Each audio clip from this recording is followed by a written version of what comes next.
প্রিয় ক্যাম্পাসে ফিরল জাবি শিক্ষার্থী ও ছাত্রদল নেতা জুবায়েদের মরদেহ। কিছুক্ষণ পর অনুষ্ঠিত হবে জানাজা। মিটফোর্ড হাসপাতালে তার ময়নাতদন্ত শেষে দুপুরে তার মরদেহবাহী অ্যাম্বুলেন্স পৌঁছায়। চোখের জলে জুবায়েদ হত্যার বিচার দাবি করেন তার সহপাঠী এবং রাজনীতির সতীর্থরা। এর আগে ময়নাতদন্তের প্রাথমিক রিপোর্টে জানা যায় ধারালো অস্ত্র দিয়ে কুপিয়ে হত্যা করা হয়েছে জুবায়েদকে। বংশাল থানার ওসি ধারণা করছেন ছাত্রীর বয়ফ্রেন্ডের সন্দেহের বলি হয়েছেন জুবায়েদ। ময়নাতদন্ত শেষে মরদেহ বুঝে নিয়ে জুবায়েদের বাবা কান্নায় ভেঙে পড়েন, চান সুষ্ঠু বিচার।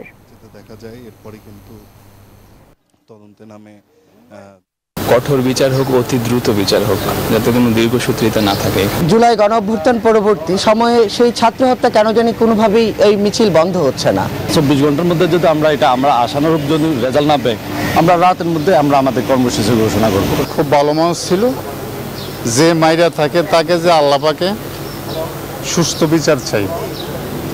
এই সুস্থ বিচার চাওয়া বাদে আমার আর কিছু করার নাই।